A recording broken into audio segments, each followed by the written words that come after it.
សួស្តីថ្ងៃនេះខ្ញុំសូមបង្ហាញរបៀបប្រើរូបមន្តឬក៏ប្រើគណិតវិទ្យានៅលើ Word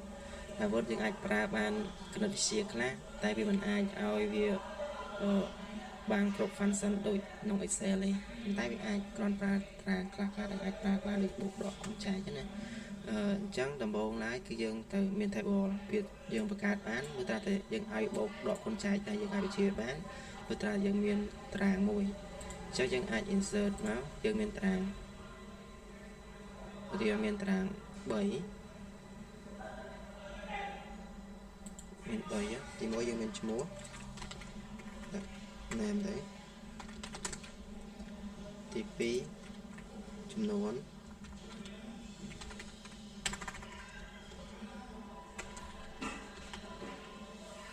ទី2តម្លៃយើងអាច insert មួយទៀតមក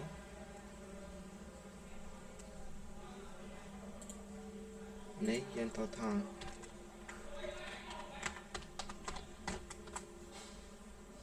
ចឹង total ចឹងឧទាហរណ៍ថាឥឡូវហ្នឹងខ្ញុំមាននេះខ្ញុំ insert ថែមពី3 column ទៀតណាតាមតការចង់បានរបស់យើងចឹងអានេះណែខ្ញុំទីឲ្យខ្ញុំមានសភៅខ្ញុំមានវិចចូលទីសភៅខ្ញុំមាន50ក្បាលវិចខ្ញុំមាន100ដើមហើយតម្លៃក្នុងមួយដើមបួកក្នុងមួយក្បាល$4នៅក្នុងវិចនៅក្នុងមួយដើម$1អញ្ចឹងខ្ញុំត្រូវការឲ្យ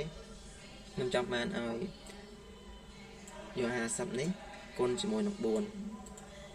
អញ្ចឹងគឺយើងដើម្បីប្រើរូបឲ្យវាចេញតារាងបានដែលយើងមិនចាំចុច Casio ដោយសារតែធម្មតាអ្នកខ្លះប្រើ Word គឺយកក្នុងតារាងហ្នឹងគេទៅយក Casio មកចុចឬក៏យើងបញ្ចូលលេខបូកដកគុណចែកខ្លួនឯងអញ្ចឹងក្នុង Word តារាងនេះយើងមិនចាំប្រើ Casio ទេគឺយើងអាចចូលនៅក្នុង layout នេះ function នេះចុចលើវាមួយមកអញ្ចឹងនៅពេលយើងចុចមកវាចេញរូបមន្តមកថា left បានន័យថាវាបូកអ្វីដែលនៅខាងឆ្វេងដៃវាចឹងបើសិនយើងចង់បានខាងស្ដាំឧទាហរណ៍បើសិនយើងនៅប្រឡងនេះយើងចង់ខាងបោកពីស្ដាំមកវិញយើងដាក់30 right ចឹងឥឡូវនេះឧទាហរណ៍ខ្ញុំត្រូវការ30 less ចឹងយើងអាចដាក់30 less ចឹងមកវានេះវាបូកឲ្យតែវានឹងបូកវានឹងបូកពីនេះគុណបូក50បូកនឹង4ប៉ុន្តែយើងមិនចង់បានបូកទេយើងចង់បានឲ្យវាគុណអញ្ចឹងយើងស្រេចរបៀបនេះយើងយកកន្លែងដដែលយើងយកពាក្យ product យើងដើម្បីយក function វាយកប្រព័ន្ធមួយដល់ប្រើយើងចុចកន្លែងនេះយើងចង់បានឲ្យគេយើងចង់ឲ្យវាគុណចឹងយើងប្រើរូបមន្ត product ចឹងនេះដោយសារជាប់ប្រព័ន្ធសាំនេះចឹងយើងលុបសាំចោលហើយកន្លែងនេះគឺយើងចង់បានក្បៀសថាយើងចង់បានក្បៀសឬក៏អត់ឬក៏ចង់បានអីផ្សេងគឺយើងអាចកែលើនឹងបាននេះចង់បានឲ្យវាលេខគុណចឹងខ្ញុំយក product របស់វាបានន័យថា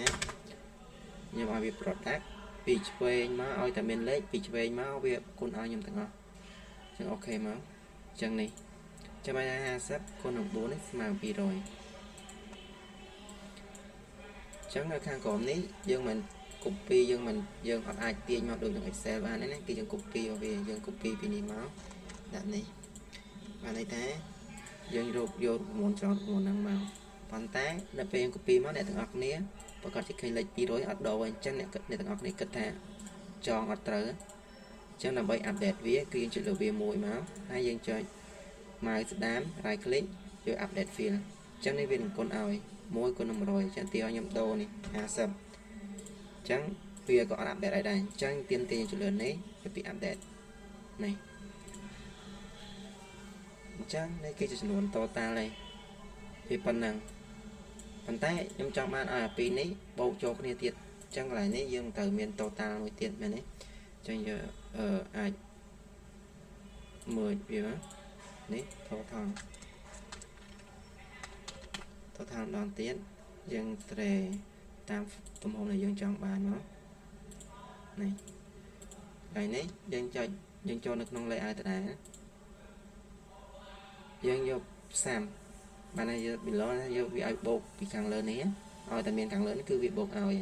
យើងឲ្យបានលេខកូដ0នេះអូខេមកចឹងនេះវានៅបូក ពីនេះចូលឲ្យតែបើសិនយើងចង់ឲ្យវាគុណទៀតគឺយើងមកដូរនៅក្នុងរូបមន្តតារាមកនៅក្នុងនេះ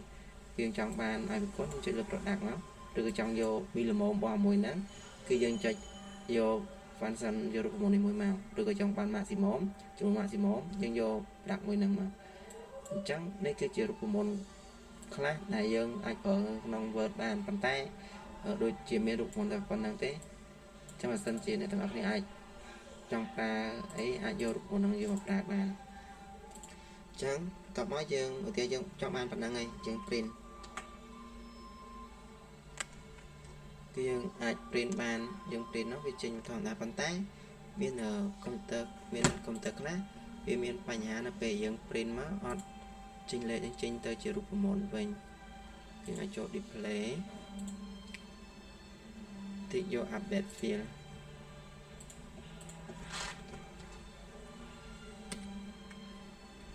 អញ្ចឹងដោយសារតែនេះខ្ញុំស្រែហើយអញ្ចឹងវាជាទូទៅនៅពេលកុំព្យូទ័រខ្លះ print មកវាអត់ចេញលេខកន្លែងហ្នឹងវាចេញជារូបមន្តអញ្ចឹងបើសិនជាចេញមកជារូបមន្តអ្នកទាំងអស់គ្នាអាចចូល option របស់កុំព្យូទ័រអ្នកទាំងអស់គ្នាចូល function យក display ហើយយក update field before printing ទីកន្លែងហ្នឹងមកគឺនៅពេលយើង print មកវាចេញលេខធម្មតាកុំព្យូទ័រខ្លះពេល print មកអត់ចេញលេខទេ